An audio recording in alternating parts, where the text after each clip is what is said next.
same area, and I think a lot of you will probably have at least heard of this case, but if not, again, it is Kylen Schultz and Crystal Turner. So this case occurred in August of 2021, and I want to talk a little bit about who Kylen Schultz and Crystal Turner were and kind of the lifestyle that they had. So they were actually a newlywed couple. They had married just a few months prior to August of 2021, and they were enjoying life in Utah together. So I'm going to put a picture of them on the screen now, and you can see them. They look so happy together. And the two actually lived a very simple, very humble lifestyle. They kind of jumped around from campsite to campsite, and at the time of their death, they were living on a campsite in the Moab area, and both of them really enjoyed the outdoors. They really enjoyed camping and hiking and honestly just spending time with each other in the outdoors, and that is one reason why they did kind of live this jumping around to campsite lifestyle. Some would describe them as having a van life couple lifestyle. They did have a van that they shared, but it seemed that they spent more of their nights on campsites rather than in the van. The two were incredibly passionate about each other and adventuring, so while there really wasn't a ton about Crystal, Kylen is described as being someone who loved life and laughter. The two seemed enamored with each other and excited to be living the lifestyle that they were. Both worked jobs close by their campsite. Kylen worked at a vegan grocery store co-op thing, and Crystal worked at a nearby McDonald's. The campsite they were at this point in their life, August of 2021, was in the South Mesa area of Moab, near La Salle Mountain. So now I'm going to jump to August 13th of 2021, and this is the last day that Kylen and Crystal were sighted, and they were sighted together at about 9:30 o'clock in the evening at a bar called Woody's Tavern. Now, this bar it's like an hour plus away from La Salle Mountain. I'm actually going to put a picture up of the drive. It's been really hard to pinpoint the exact campsite that the two were staying at, but I just want you to see the drive distance between Woody's Tavern and La Salle Mountains. I'm not sure how much that plays into anything. You can just look. It takes about an hour and a half to get back to their campsite. The tavern made a Facebook post stating these two women were very much in love with each other, and their focus and attention were always on each other. They also stated that no one had followed them out the door that night.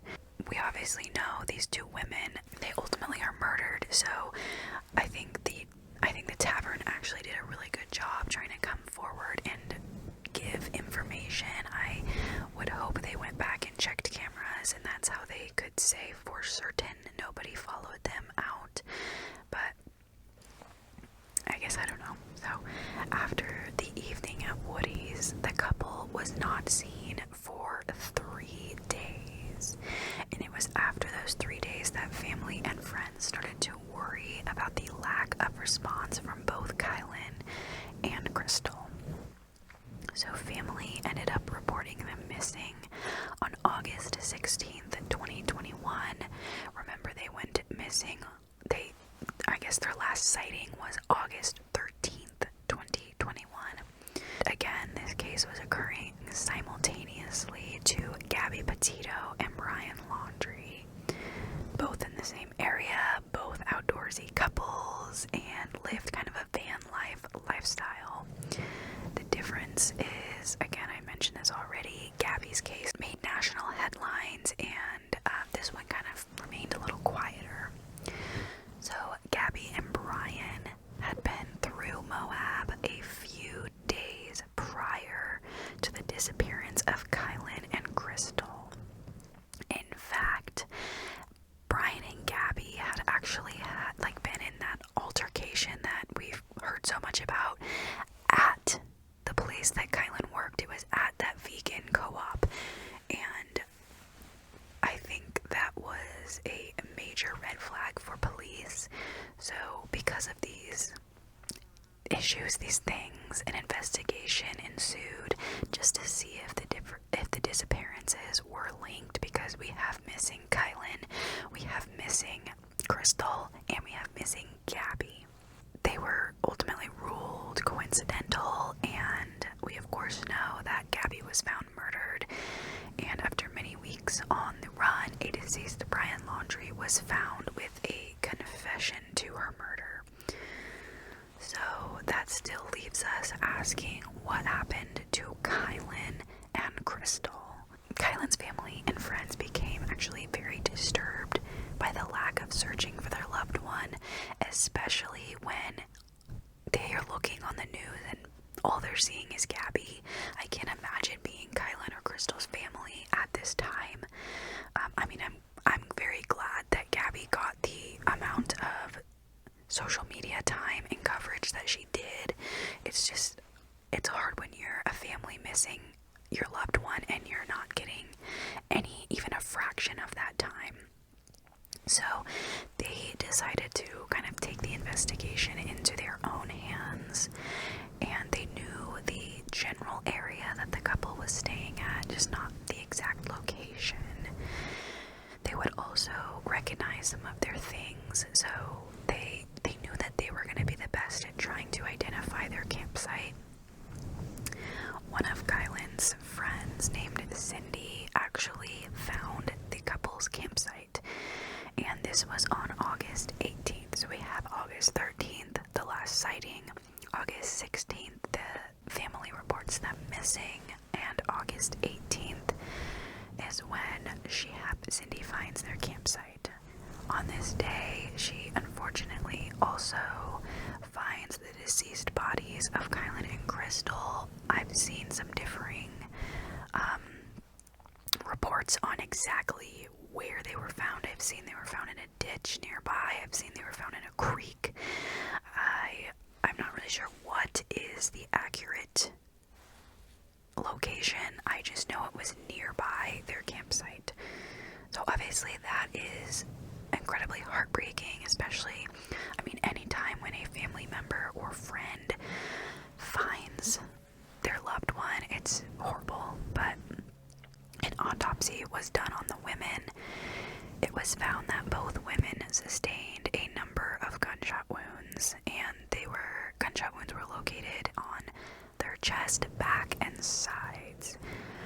One of the two women's top was pulled up, exposing her, while both women were partially undressed on their bottom. It's not been released whether they had been SA'd or if that was a part of the attack. I would say it sure sounds like it. You don't just find people partially undressed and not think it had something to do with that, but it has not been confirmed publicly whether or not that's been something that happened. But Kylen's father tells investigators that the couple had a creepy man hanging around the La Salle Mountains that was making them feel incredibly uncomfortable.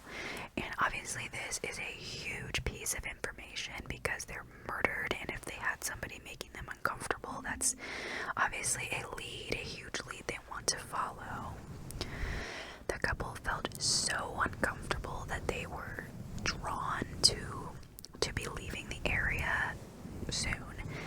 They kind of had the mentality that nothing's probably gonna happen to us, but maybe we should just think about leaving. Another friend says that the couple specified actually like camping nearby them. So it wasn't just someone that was maybe hiking or whatever. They were staying out there at the same time, very close by. And a different friend, even one of Kylen's friends, shares a text from Kylen saying, "If something happens to us, we were murdered," and further solidifying that there was someone that this couple was definitely afraid of. And I kind of want to dissect that text just very quickly. If something happens to us, we were murdered. And I can tell you, I've never had to send a text like that. I just want you to imagine a scenario that would make you send that text message. Even if like someone is being creepy, like watching you maybe a little bit too much, I don't think you would send that message. You would have to have actually spoken and had some sort of altercation with this person. They would have had to have done something for you to be sending a text like that. I think I wish that we knew what. I want to know what spooked them so badly. I don't believe they shared that with anybody. So, at no point did Kylen or Crystal share any physical features about the creepy individual other than it was a man. And I also want to, I just want to urge you to please share details if you ever feel unsafe. If you are going out with somebody and you're gonna go home with someone, take a picture of their ID and send it to a friend. Better safe than sorry, always. If you have to be weird to be safe, please just do that. Just send your details, make sure someone has your location. And I know it doesn't feel like it's gonna happen to you, but it never feels like it's gonna happen to you, and it obviously does happen, so please just be careful and be safe. So the next step in the investigation was finding the van that the couple shared, and I don't really know why this is, but the van was not at their campsite. It was actually found at the McDonald's that Crystal worked at. So they ultimately obtained a search warrant for the van, yet they either had nothing to share in regards to the search, or they're just simply keeping the findings private. But there's really no major details to share about this beyond that they searched the van, and that it's a little strange that the van was at the McDonald's rather than at their campsite, especially given that they were out at a tavern an hour and a half away that night. I don't know if they just keep it. I really don't know. I don't understand why the van was where it was, but I don't think enough of their exact daily routine is shared enough publicly for anyone to really understand that, maybe beyond police. So initially there were theories calling this a murder-suicide, but I mean, that was shot down pretty fast given the location of their wounds and just the amount of wounds, and also the manner that their clothes were and everything. It's almost indefinite that it was an outside perpetrator. The police department did something kind of unusual around a month after discovering the murdered women. They sent a plea out to the public for any information regarding the couple or those just camping in the area at the time. They wanted to know things like what vehicles were seen in the area. Did you notice anything out of the ordinary? Did you notice anything that was ordinary that you just should share with us? It doesn't have to be out of the ordinary. What happened while you were camping? Did you see a black car a bunch of times? Maybe they weren't doing anything weird. They just wanted information. And I don't think anything of major substance comes from this. And I keep saying that, police are doing this, nothing comes from it. Police are doing this, nothing comes from it. And it does seem like a reoccurring theme with this case. It's also, again, not that old, August of 2021. It's not even a year out yet. I mean, we can't really call this a cold case. It may be cooling off a little bit, but police are still investigating many different leads. I think they're just starting to dry up slowly, one by one. Like I said, this case broke wide open this past week or so, and we all of a sudden have a suspect named in the murder of Kylen and Crystal. So a man by the name Adam Pinkushewitz, his last name is very long, was named a suspect. So I will put up a picture of Adam now, and this is very random. So who is Adam, and why is this man all of a sudden being considered a suspect? So Adam was actually an employee at McDonald's, at the same McDonald's that Crystal Turner worked at the same time that Crystal Turner worked. So Adam was a person of interest from the get-go. He was always somebody that the police wanted to interview, but police could never get their hands on him. They could not get in contact with him. They could not locate him, so they were never able to talk to him. Evidence proved that Adam was in the same area, like the La Sal's Mountain area, at the same time of the women's murders. The reason police had a hard time contacting and finding Adam was because a few weeks after the murders, he drove out of Utah and committed suicide. So, incredibly recent information has come to light about Adam, making him the one and only suspect in Kylen and Crystal's murder investigation. A witness has come forward stating that Adam confessed to them about killing both Kylen and Crystal. So normally police would have to take this for what it's worth, but the witness was able to provide specific details given by Adam to them about things that had not been made public yet, and that's obviously a major flag to police if they're able to divulge information that has not been public yet. So I think there's always the possibility for leaks and things like that, so they can't just automatically say, hey, okay, this is for sure our guy. They're gonna have to go and look through his things, his vehicle. Does he have a diary? What are his recent searches? Or they're gonna talk to friends and family of Adam, and these are all things that they are attempting to do right now.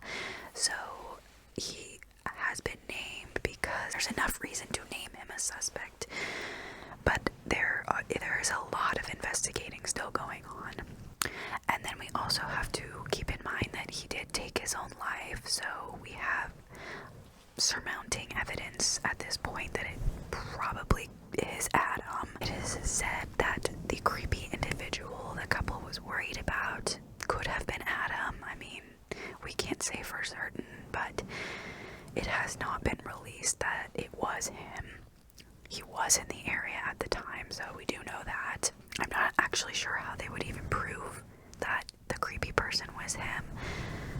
But since Adam worked at the same McDonald's as Crystal, you would think that Crystal would have recognized or known him. So that's one question that's kind of replaying in my mind, is how, like, did Crystal know him? Were they still afraid? What happened between these people? What went on? And so obviously this is an incredibly new development that's being worked through. I hope I'm going to be able to post an update for you guys while they kind of go through some of Adam's things. And police are actually currently searching for Adam's vehicle at the time. So I'm going to insert a picture of his vehicle. It's a 2007 Yaris. And if you've seen this vehicle, please contact police at 435-259-8115. As for why Adam wanted to do this, obviously that is also unknown. I am sure as investigators look into Adam and his personal items, we're going to get more answers. But until then, I hope that Kylen and Crystal's family can at least rest a little easier knowing that police are this seriously. They are trying to connect the dots and figure out what happened. And again, incredibly new break in this case. I would only have to imagine that it was a sexually motivated crime, considering how the women were found. And I think that he knew them from work. I think he probably knew Crystal, and I can imagine he knew Kylen as well. If Kylen was ever around Crystal's place of work, people become obsessed with people, and maybe he followed them. Maybe it became this weird sexual obsession thing. So who knows? Hopefully we'll know more, and I will keep you guys updated.